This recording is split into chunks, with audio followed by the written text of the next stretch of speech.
यहाँ पे, बन जाए यहाँ पे जलियांवाला बाग, मार दीजिए हम लोग को, चला दीजिए, कर दीजिए फायरिंग यहाँ पे। पहले तो मरे हुए हैं, आधे विकलांग हो चुके हैं, आधे ज्यादा विकलांग हैं, हम लोग कहाँ जाएंगे? आप मार दो हमको। कि ये सरकार खुद हमें इस रास्ते पर लाई है। हम लोग धरना देने वाले लोग नहीं, हम लोग सीधे साधे लोग हैं। चुनाव का रिजल्ट 2 महीने में आ जाएगा। आयोग के 6-6 साल भर्ती लग जाती है। पहली बात तो कोई सामान्य स्तर के बच्चा जो है 3 साल तैयारी करे, उसके बाद आप उसको हटा दो, क्या बीतेगी उसके ऊपर आप। लेखपाल पद पर चयनित दिव्यांग आज यहाँ पर धरना प्रदर्शन कर रहे हैं बीजेपी कार्यालय के पास। हम इनसे बात करेंगे, क्या मांगे हैं आप लोग कि आप लोग यहाँ क्यों बैठे हैं? सर हमारी 188 सीटें ये शासन प्रशासन मिलकर खाने पे लगे हुए हैं, हमारी सीटों का सौदा हो चुका है और हम दिव्यांग लोग अपनी कठिन प्रतिस्पर्धा के दौर में, जबकि हमारे लोगों के पास इतने संसाधन नहीं होते, हम गरीब वर्ग से आते हैं। अच्छा, कौन से जिले से आए हैं आप? हम सर कानपुर से आए हैं। कानपुर से आए, तो आपने लोकल स्तर पे अपने कोई शिकायत करी थी इससे पहले? सर हम लोग ज्ञापन दे चुके हैं, मुख्यमंत्री को OSD से मिल चुके हैं हम लोग, सर राजस्व परिषद हर जगह ज्ञापन दे चुके हैं हम लोग। सर गोरखपुर से आते हैं। क्या नाम है आपका? अशोक यादव सर, गोरखपुर से आते हैं। हम योगी बाबा से पर्सनली खुद गोरखपुर में भी मिल चुके हैं और यहाँ लखनऊ जनता दरबार में 30-35 बार गए। यहाँ तो नहीं मिले लेकिन वहाँ मिले। बार बार उन्होंने कहा कि आपका काम हो जाएगा, लेकिन सर 9-10 महीने हो गए, कोई सुन नहीं रहा है। हम लोग इतने सताए हुए लोग हैं कि एकदम परेशान हैं। तो आप लोग यहाँ पे धरना प्रदर्शन दे रहे हैं, क्या मांगे हैं आप लोग की? हम लोग की मांगे सिर्फ यही, हम लोग की रिजल्ट जो 188 सीटें छोड़ी गई हैं वो जारी करे सरकार, बस हम यही चाहते हैं। बस हमें हमेशा के लिए दाग झेलना नहीं, हमें कि हमने परीक्षा दिया लेखपाल का और हमें बाहर कर दिया गया, इस दाग को हम लोग झेल नहीं सकते हैं। या तो मर जाएंगे, जैसे हमारा एक भाई मर गया, आत्महत्या कर लिया, उसी के तर्ज पर हम लोग भी अपना जान दे देंगे, या तो हमारा रिजल्ट दिया जाए बस। ये इससे पहले आप लोगों ने जिले में भी कोई धरना प्रदर्शन ऐसा कुछ किया था क्या? जिले में सर नहीं किए थे। जो धरना प्रदर्शन हुआ है हमारा सिर्फ लखनऊ में हुआ है सर, और बाकी अपने अपने जिलों में DM वगैरह से मिला गया है। हाँ, सबको ज्ञापन के अधिकारियों का क्या कहना है? सब कहते हैं कि हम आपकी बात ऊपर तक पहुंचा देंगे, आपकी बात ऊपर तक पहुंचा देंगे। हमारे यहाँ के दिव्यांग मंत्री हैं जी, उनसे भी कई बार मिला गया, लेकिन उन्होंने भी हमारी बातों को नहीं रखा, केवल अपना पद बनाए रखा है कि दिव्यांग मंत्री है। अभी आप लोग यहाँ पे भारी संख्या में हैं, धरना प्रदर्शन है, यहाँ से आगे आपको नहीं जाने दिया जा रहा है, कहाँ जाना चाहते हैं? जी सर, जैसे क्या है कि ये सरकार खुद हमें इस रास्ते पर लाई है। हम लोग धरना देने वाले लोग नहीं, हम लोग सीधे साधे लोग हैं। अगर सरकार जिनके पास हम लोग गए, दिव्यांग मंत्री माननीय नरेंद्र कश्यप के पास गए, हमारे अगुआ हैं, वो मंत्री हैं दिव्यांगों के, अगर वो हमारी बात सही तरीके सुन लिए होते सर, तो हम लोग यहाँ इतनी संख्या में नहीं आते सर।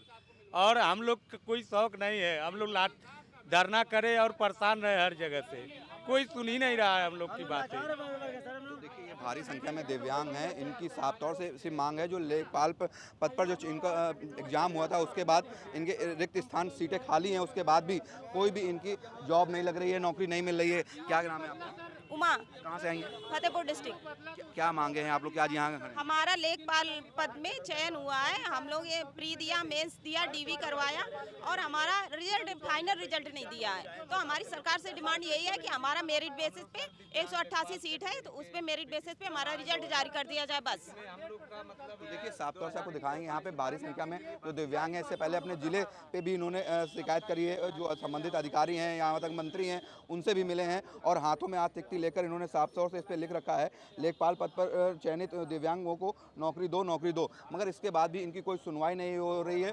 बीजेपी कार्यालय के बाहर ये सभी लोग बैठे हुए हैं, इनका साफ तौर से क्या कहना है? भाई साहब, क्या नाम है? मैं रामनिहाल द्विवेदी, गोंडा जनपद से हूँ। गोंडा से हैं, अन्य जनपद से सब लोग अलग अलग हैं? सब अलग अलग जिले, सभी लोग दिव्यांग हैं? सब लोग दिव्यांग हैं। तो ऐसे में क्या दिक्कतें आ रही हैं, कहाँ पे दिक्कतें आ रही हैं? सर, उसमें जब हम लोग जाते हैं तो ये हवाला दिया जाता है शासनादेश का। सर, शासनादेश हम देख के फार्म नहीं भरे, हमने नोटिफिकेशन दे करके फॉर्म भरा, फॉर्म हमारा एक्सेप्ट हुआ, हमने एग्जाम दिया, प्री दिया, मेंस दिया, डॉक्यूमेंट वेरिफिकेशन। अब हम अपनी नियुक्ति मांग रहे हैं सरकार से। हम सामान के साथ में सब कुछ करते हैं, तो सामान के साथ में नियुक्ति हमें क्यों नहीं दी जाती है? हम सरकार से न पूछे तो किससे पूछेंगे? ये हमारा मांग है। और सरकार हमें क्यों नहीं नियुक्ति दे रही? हम ये सर बहुत लेके इफेक्टेड हैं, ये देखिए, हम चलने फिरने में हर जगह सक्षम हैं। अब हमें किस तरह से सरकार डिनाई कर रही है? अब एक शासनादेश आया, अभी बीच में ही प्रावधान बदला गया, 3 लोगों को और लिया गया, फिर हमको कैसे छोड़ दिया गया? कह रहे बोथले काम नहीं कर पाएगा, आप हम पहाड़ पे चढ़वाओगे, क्या करवाओगे? हमें चांद पे जा करके ना पैमाइश करनी है। ये बात किसने कही है कि आपके कोई अधिकारी है? ये राजस्व परिषद के अधिकारी हैं अनिल यादव सर, उन्होंने कहा आप कार्य करने में असक्षम हो, तो हमसे वो 10 बाई 10 के कमरे में AC लगा करके बैठते हैं। अब वहाँ आप अपने मन से कानून बना देते हैं कि कौन सक्षम है, कौन असक्षम है। हमारे कोई प्रतिनिधि को आप रखते तो हम जान पाते कि वो आपको सही से बताता कि हम कैसे सक्षम है, कैसे असक्षम है। इसलिए हम लोगों को बाहर कर दे रहे हैं। अब हम कहाँ जाएं? सरकार के पास ना आए तो कहाँ जाएं? इसीलिए हमने बीजेपी कार्यालय पे आने का निर्णय लिया। हम लोग 10 महीने से धरने लगभग 10 महीने से लगभग ये लोग लगातार अपनी मांगों को लेकर अपनी नौकरी के लिए भटक रहे हैं, मगर अभी इनको कहीं से भी इनको न्याय नहीं मिला। और जबकि ये लोग चयनित हैं इन पदों पर, सभी दिव्यांग हैं। मैं अपने कैमरामैन सहयोगी से कहूँगा कि इस ओर दिखाएं कि अलग अलग जनपद से, कोई कानपुर से, कोई गोंडा से, कोई बहराइच से, अलग अलग जनपदों से यहाँ पे लोग आए हैं। जो चयनित लोग हैं उनको नौकरी नहीं मिल रही है, जिसको लेकर उनकी सीधी मांग है। एक बार इनसे भी बात करने का प्रयास करें। क्या नाम है आपका? जी सर, मेरा नाम रवि शाहू है। जैसे कि हम लोग करीब 10 महीने से लगातार कंटिन्यू धरने दे रहे हैं, कहीं ऑफिस जा रहे हैं, दिव्यांग ऑफिस जा रहे हैं और राजस्व परिषद जा रहे हैं। मेरे मतलब कि 2022 में लेखपाल पोस्ट आई थी, उसमें हम लोगों ने प्री दिया, पेड दिया 2021 का, और चयन हुआ था उसमें? हाँ, चयन हो गया था। चयन हो जाने के बाद मतलब जब रिजल्ट आया 23 दिसंबर 2023 को, वैसे में हम लोग को ओएच कैटेगरी को 188 सीटें छोड़ दी गई, बाकी रिजल्ट दिया गया। जबकि ओएच के 7 लोग 39 लोग कैटेगरी में क्वालिफाई करके उनको लिया गया है। अगर एफिशिएंसी की बात आती है, गवर्नमेंट कहती है कि एफिशिएंसी नहीं है, आपके पास कार्य क्षमता नहीं, इसलिए हम बाहर कर रहे हैं। अगर नहीं आती तो जो ओबीसी में हैंडीकैप ओबीसी को क्वालिफाई कर रहा है वो कार्य क्षमता हो रहा है। इसका मतलब आप सीधा बताना चाहते हैं कि मैं आरक्षण नहीं दूंगा। आप आरक्षण विरोधी का काम कर रहे हैं। आप अगर वो व्यक्ति कार्य करने में सक्षम है और ओबीसी से क्वालिफाई करके जा रहा है और कोई व्यक्ति आरक्षण लेकर जा रहा है, तो उसको आप कह रहे हैं कि आपकी एफिशिएंसी नहीं है। इस आधार पर आप एफिशिएंसी का वो निर्धारण कैसे कर रहे हैं? क्या लगता है आप लोग की जो पद हैं अभी खाली हैं या इन पे किसी को नियुक्त कर दिया गया? नहीं, ये पद तो अभी खाली हैं, अभी खाली हैं। जैसे कि आरटीआई के द्वारा बताया गया है कि अभी 188 पद जो पोस्ट में, इसमें 8085 में पोस्ट थी, उसमें 188 पोस्ट आज भी खाली हैं। अब जो नया अध्याचन, जो अब नया जियो चेंज किया है, उसमें भी इन्होंने सारी कैटेगरी को सम्मिलित नहीं किया है, केवल 2 ही सीटों को, केवल 2 ही कैटेगरी को सम्मिलित किया है। आप लोग की भूमिका क्या है अगर यहाँ पे सुनवाई नहीं होती है, और किस स्तर तक ये धरना प्रदर्शन जाएगा? सर, ये स्तर और मतलब कि ज़्यादा से ज़्यादा बढ़ता जाएगा धरना स्थल, क्योंकि हम कोई अपनी ही मांग कर रहे हैं और जायज़ मांग कर रहे हैं। इसके लिए मैंने मेंस दिया, डीवी दिया। अगर आपको यही नहीं था, फिर आप एक साल बाद चेंज कर रहे हैं अपना जियो। उस समय आप और करीब 2 साल ऐसे चले गए, 2 साल ऐसे चले गए। एक तो आपकी वैसे भी आयोग की भर्तियाँ 6 साल में होती हैं, चुनाव हो जाता है 2 महीने में रिजल्ट आ जाता है। चुनाव का रिजल्ट 2 महीने में आ जाएगा। आयोग के 6 साल भर्ती लग जाती हैं।